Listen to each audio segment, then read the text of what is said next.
झूठे केसेस की समस्या जितनी आज है उतनी पहले कभी नहीं देखी गई है। कुछ केसेस में एफआईआर को दर्ज करवाना चुटकी बजाने जितना आसान कर दिया गया है। आरोपियों की इज्जत, पैसा नष्ट कर दिया जाता है और भविष्य का कलंक साथ लगा दिया जाता है। कुछ केसेस तो केवल शरारत के आधार पर फाइल किए जा रहे हैं। देश, समाज व कोर्ट का मिसयूज करने वाली इन शिकायतकर्ता महिलाओं पर एक्शन न होने से इनका हौसला और पुरुषों पर आने वाला संकट दोनों बढ़ते जा रहे हैं।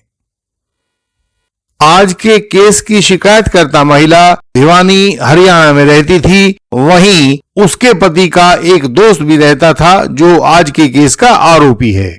22/5/2018 को महिला अपने इलाज के लिए पास के एक दूसरे कस्बे झांसी में गई। चलने से पहले आरोपी को व्हाट्सएप मैसेज किया कि आज झांसी जा रही हूँ। रास्ते में आरोपी मिल गया तो उसकी कार में साथ बैठकर वह झांसी गई। दवाई लेने के बाद वे दोनों फिर वहीं पास में एक दूसरे कस्बे हिसार में सन सिटी मॉल में घूमने भी गए। फिर शाम को घूम फिरकर वापस भिवानी पहुंच गए।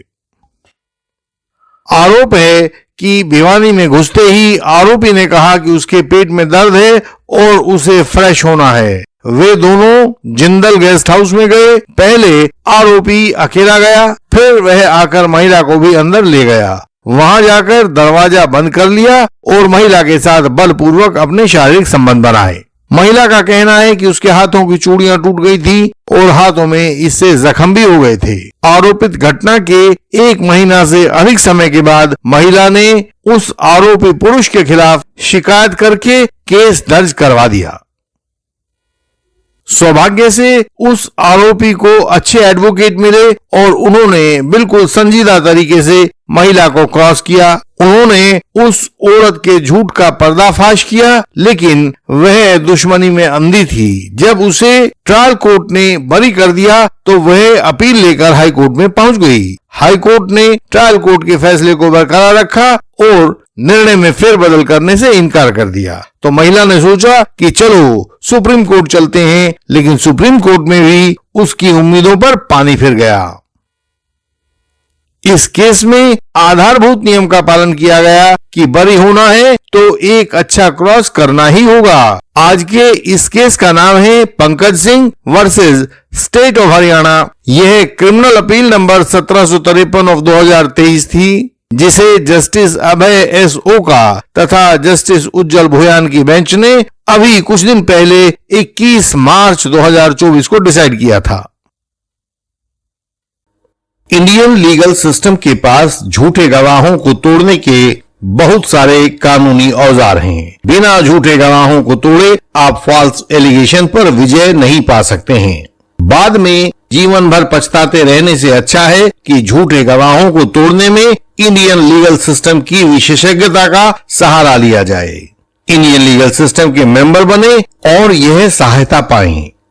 सुप्रीम कोर्ट के सामने यह महिला अपना एडवोकेट लेकर पहुंची थी। महिला के एडवोकेट ने कोर्ट से कहा कि आरोपी को सेक्शन 376(2) FIPC के अंतर्गत सजा मिलनी चाहिए। इस प्रावधान में 376(2) FIPC में किसी रिश्तेदार, गार्जियन, अध्यापक या महिला के ऊपर नियंत्रण रखने वाले व्यक्ति द्वारा अपराध किए जाने पर अधिक कठोर दंड का प्रावधान किया गया है। लेकिन सुप्रीम कोर्ट ने कहा नहीं, यह संभव नहीं है। ट्रायल के शुरू में जिस सेक्शन में चार्ज लगाया गया हो उससे अधिक भीषण दंड आरोपी को नहीं दिया जा सकता है।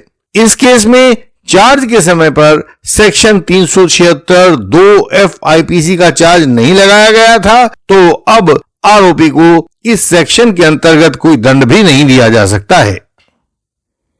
कोर्ट ने कहा कि इस पूरे केस में कुछ बिंदुओं पर गौर किए जाने की आवश्यकता है। पहला है कि महिला ने आरोपी को खुद अपना मोबाइल नंबर दिया था ताकि वह उसको मैसेज भेज सके। दूसरी बात सुप्रीम कोर्ट ने कही कि नंबर देने के बाद दोनों के बीच लगातार मैसेजेस का सिलसिला चल पड़ा और वे एक दूसरे को मैसेज का लेना देना करते रहे। अगला पॉइंट सुप्रीम कोर्ट ने कहा कि महिला हर मैसेज का जवाब देती रही है और अपनी तरफ से भी मैसेज भेजती रही है। डी पॉइंट में कोर्ट ने कहा कि महिला ने खुद से आगे बढ़कर आरोपी को बताया था कि वह 22/5/2018 को हांसी जा रही है। रास्ते में वह आरोपी की गाड़ी में भी बैठ गई और दोनों एक साथ एक गाड़ी में मिलकर हांसी गए थे। पॉइंट ई में सुप्रीम कोर्ट ने नोट किया कि हांसी से वे वापस भिवानी नहीं आए, बल्कि आगे एक दूसरे कस्बे हिसार में गए, वहां के सन सिटी मॉल में भी घूमकर आए। अंत में सुप्रीम कोर्ट ने नोट किया कि सारे रास्ते में वह आरोपी की कार में घूमती रही और यात्रा का आनंद लेती रही। किसी भी पॉइंट पर उसने आरोपी को यह नहीं कहा कि वह अब उसके साथ आगे नहीं चलना चाहती है। उसके बाद कोर्ट ने गवाहों के बयानों का परीक्षण शुरू किया। जिंदल गेस्ट हाउस भिवानी के मैनेजर ने गवाही दी कि ये दोनों उसके होटल में आए थे और खुद को पति पत्नी बताया था। क्रॉस के दौरान उस मैनेजर ने बताया कि उन दोनों के आगमन पर दोनों ने अपने अपने नामों के सामने अपने अपने हस्ताक्षर किए थे और ऐसे ही हस्ताक्षर उन दोनों ने होटल को छोड़ते हुए उस समय पर भी किए थे। कहीं कोई शोर शराबा औरत ने नहीं किया था। उसने होटल वालों के सामने खुद को आरोपी की पत्नी बताते हुए उनके रजिस्टर पर दस्तखत किए थे। औरत 22/5/2018 की आरोपित घटना के बाद और एफआईआर रजिस्टर करवाने से पहले आरोपी के साथ लगातार व्हाट्सएप चैट्स करती रही थी।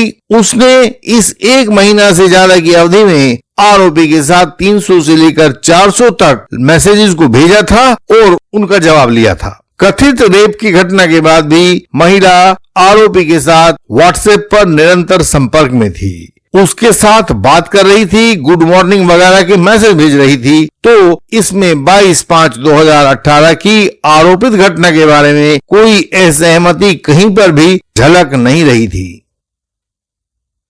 कोर्ट ने कहा कि स्वयं महिला ने आरोपी को सूचित किया था कि वह आज हांसी जा रही है। रास्ते में ही वह आरोपी की कार में बैठ गई थी। जिंदल गेस्ट हाउस में पत्नी बताकर साइन किया और वापस जाते समय भी उसने कोई हो हल्ला नहीं मचाया था, बल्कि बिना कोई विरोध किए हुए उस रजिस्टर में साइन किया जिसमें वह पत्नी के रूप में दिखाई गई थी। जिस समय वह महिला यह सब कर रही थी तो वह एक अच्छी, सुशिक्षित, वह 28-29 वर्ष की आयु की महिला थी। उसका विवाह हो चुका था। वह स्त्री पुरुष संबंधों के बारे में सब कुछ जानती थी। उसको बहकाया नहीं जा सकता था। सुप्रीम कोर्ट में भी इस महिला ने बाजी को अपने हाथ से निकलते देखकर अपने एडवोकेट के द्वारा यह तर्क दिया कि section 114A of Indian evidence act के अनुसार दोनों के बीच में शारीरिक संबंध होने की स्थिति में आरोपी को अपने ऊपर आए वाला ओनस डिस्चार्ज करना होगा और यह सिद्ध करना होगा कि यह शारीरिक संबंध महिला की इच्छा और सहमति से बना था। आरोपी ने इस केस में अपना ओनस डिस्चार्ज नहीं किया था, ऐसा उसका तर्क था। इस पर सुप्रीम कोर्ट ने कहा कि क्योंकि सेक्शन 376(2) आईपीसी के किसी भी हिस्से का चार्ज नहीं लगाया गया था, तो आरोपी पर section 114A of evidence act के तहत कोई जिम्मेदारी नहीं आती है, उसके ऊपर कोई ओनस नहीं आता है। ऐसी हालत में जब आरोपी वादिनी के साथ किसी भरोसे के संबंध में नहीं था, ट्रस्ट रिलेशनशिप में नहीं था और सेक्शन 376(2) आईपीसी का आरोप भी नहीं लगा हुआ था, तो section 114A of Indian evidence का ओनस भी आरोपी के ऊपर नहीं आएगा। 114A इंडियन एविडेंस का ओनस केवल तभी आएगा जब आरोप सेक्शन 376 के पार्ट 2 आईपीसी में लगा हुआ हो। कोर्ट ने कहा कि हमारे जुरिस्प्रूडेंस में जब तक कोई विशिष्ट कानून इस मकसद से न बनाया गया हो, तब तक आरोपी से उसके बचाव के लिए कुछ भी सिद्ध करने के लिए नहीं कहा जा सकता है। उसके ऊपर कोई बर्डन नहीं डाला जा सकता है। यह बात हमेशा प्रोसिक्यूशन को ही सिद्ध करनी होगी कि वह शारीरिक संबंध महिला की इच्छा के विरुद्ध व उसकी सहमति के बिना बना था। इसलिए इस वर्तमान केस में section 114A of Indian evidence act की प्रिजम्पशन आरोपी के खिलाफ नहीं बनती है। इस तरह यह सामाजिक जद्दोजहद लगातार चल रही है। कुछ लोग झूठे आरोप लगाने से बाज नहीं आ रहे हैं और दूसरी ओर कुछ लोग अपना सब कुछ लुटा पिटा के बैठ जाते हैं। कुछ लोगों की मौज की कीमत सोसाइटी के दूसरे लोगों को अपनी जान माल को दांव पर लगाकर चुकानी पड़ रही है। देखते हैं कब तक ये चलता है। तब तक हम लोग इसी तरह से कानून को सीखते रहें ताकि हमारा भविष्य उज्जवल बना रहे। इंडियन लीगल सिस्टम उन लोगों को राह दिखाता है जो झूठे आधार पर कानूनी केसेस में फंसा दिए गए हैं। हम उन लोगों के केस पढ़कर समाधान समझाते हैं। कोई कानूनी अड़चन हो तो इंटेंसिव कंसल्टेशन के द्वारा उसको हल करते हैं। क्वॉशिंग और डिस्चार्ज के बारे में सही कानूनी स्थिति बताते हैं ताकि आपका समय और संसाधन नष्ट ना हो। आवश्यक होने पर हमारा अपराजेय क्रॉस एग्जामिनेशन तो होता ही है। कोई झूठा गवाह आपको अब परेशान न कर पाएगा। केवल क्रॉस के द्वारा ही ट्रायल जीता जा सकता है। जो क्रॉस ठीक से नहीं कर पाते हैं वे ट्रायल में हार जाते हैं और अपीलों में वर्षों तक चक्कर लगाते हैं। आप इस कानूनी प्रक्रिया के शिकंजे में ना फंसें। हमारी वेबसाइट है indianlegalsystem.org। इस पर सभी महत्वपूर्ण जानकारियां आपकी सरल भाषा में दी गई हैं। उन्हें पढ़ें और सीखें। आपका ज्ञान आपका हथियार है। इस चैनल की हर एक वीडियो में फॉल्स एलिगेशन से बचाव की युक्ति दी गई है। उसे देखें, वह आपकी सहायता करेगी। इस चैनल को लाइक करें, शेयर करें और सब्सक्राइब करें। बेल आइकन को प्रेस करें ताकि कोई नई वीडियो आपसे छूट ना जाए। हम आपसे अगले वीडियो में फिर मिलेंगे। तब तक के लिए प्रणाम।